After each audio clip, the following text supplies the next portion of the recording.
लगा होता है,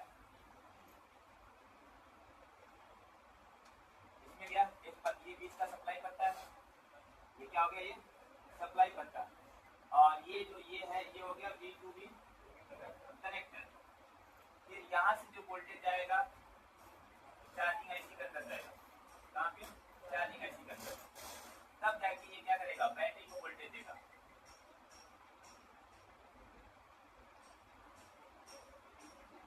तब जाके बैटरी हमारी क्या होगी, चार्ज।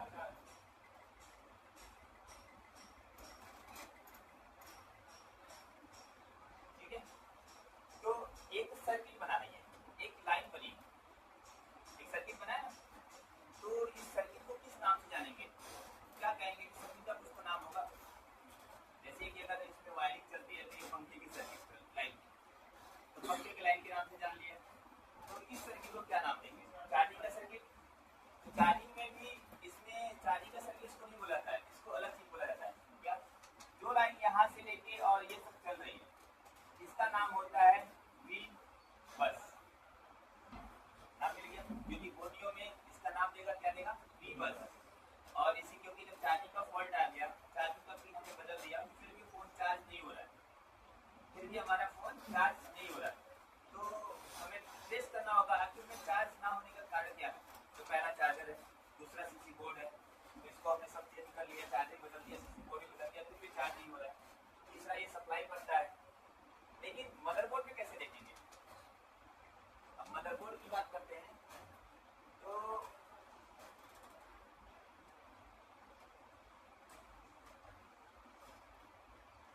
यहाँ पे लिखा है चार्जर, यानी ये हमारा V2B कनेक्टर है, तो यहाँ से चार्जिंग ऐसी तक सप्लाई जा रही है, लेकिन कैसे जा रही है, कहाँ कहाँ से होकर जा रही है,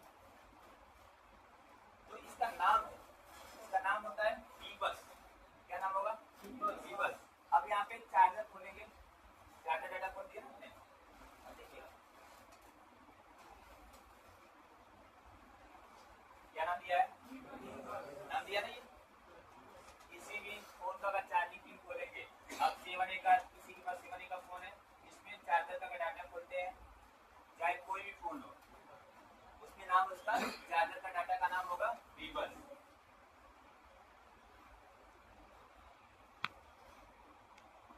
यहाँ पे क्या लिखा है, V बस। तो हम इसी लाइन को क्या करेंगे, ट्रेस करेंगे। अब ये देखेंगे, इसको फॉलो करेंगे कि लाइन कहाँ कहाँ जा रही है, ठीक है, उसको फॉलो करते हुए उसको हमें चेक करना होगा।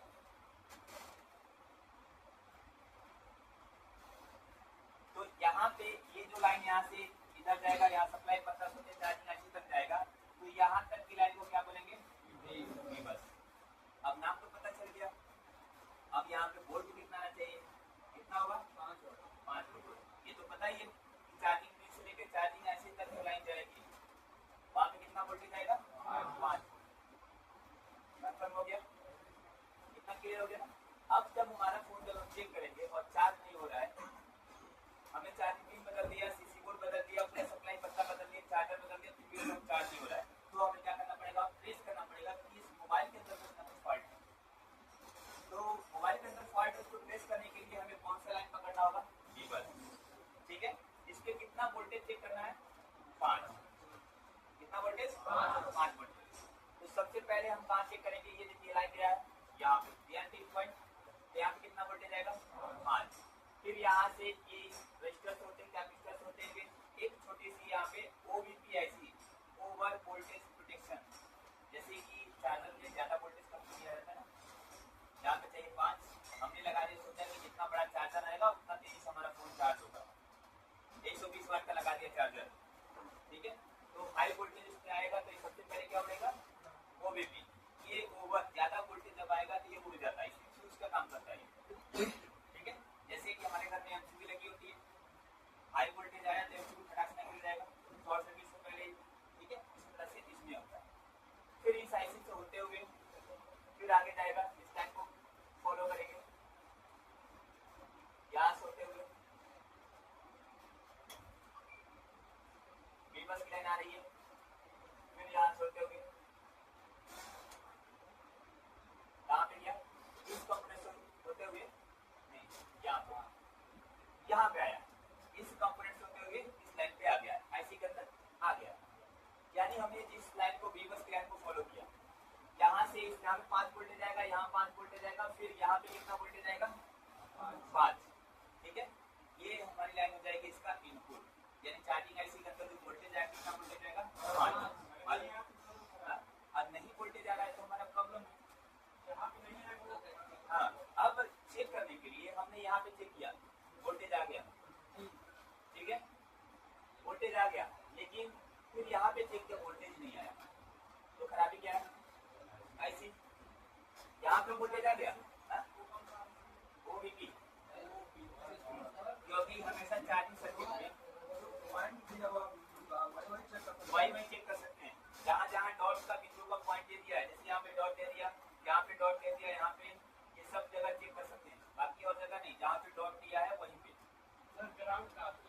ग्राउंड तो पूरा मदरबोर्ड में होता है, कहीं भी स्टील में रख दीजिए ग्राउंड हो गया।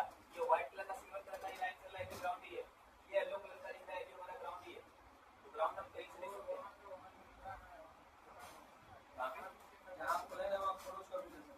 यहाँ पे यहाँ ये यहाँ पे नहीं, क्योंकि यहाँ पे डॉट दिया है, डॉट नहीं है ना, ये फाइल है और ये हमारी कहाँ पे लगी है, पावर आईसी के पास लगी है, तो ये सीपीयू के अंदर जाएगा, वहाँ पे हमें 5 वोल्टेज नहीं मिलेगा।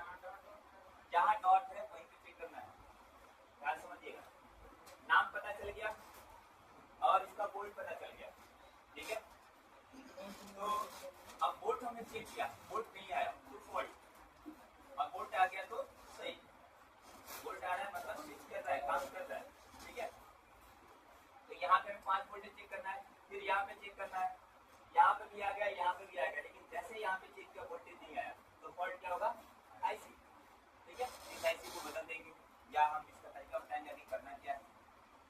अब यहाँ पे हमने चेक किया, यहाँ पे भी वोल्टेज नहीं आया, सप्लाई पत्ता हमारी सीपीयू को बदल दिया, सप्लाई पत्ता भी देख लिया, लेकिन फिर भी हमारी वोल्टेज नहीं आ रही है, मतलब प्रॉब्लम कहाँ होगा सप्लाई पत्ते में।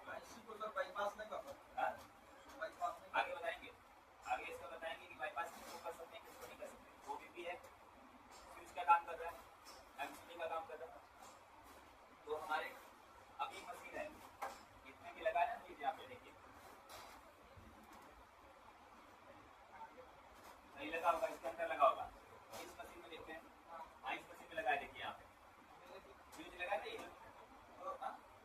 यहाँ पे देखिए। अब हमारे घर में जब वो एमसीबी आती थी ना निकालने वाली, तो हाई वोल्टेज आता तो खराब हो जाती थी, तो हम क्या करते थे, एक तार उसमें जोड़ देते थे, तार जोड़ के फिर लगा देते थे, काम कर जाता। तो ये भी हमारा क्या काम कर रही है फ्यूज का, एक नंबर कर सकते हैं, इधर भी 5 है, इधर भी 5 है, 5 कर देना है, नंबर कर देंगे, हो गया। इस पॉइंट से इस पॉइंट पे नंबर कर सकते हैं, या यहाँ से उठा के नंबर कर सकते हैं, आपके ऊपर डिपेंड करता है इसको कितना चाहिए, 5 वोल्टेज, ठीक है। अगर ये 5 वोल्टेज का नॉलेज ना रहे, लाइन का नाम पता ही नहीं रहे, इसमें कैसे ढूंढेंगे आप, इस लाइन को ट्रेस करेंगे। अब नाम पता चल गया, वोल्टेज पता चल गया, तो ढूंढना आसान हो गया कि नहीं। बिल्कुल करना है, बिल्कुल करना है, दुकान पे जाते ही आपको बोलिंग का इस्तेमाल करना शुरू कर ही देना है,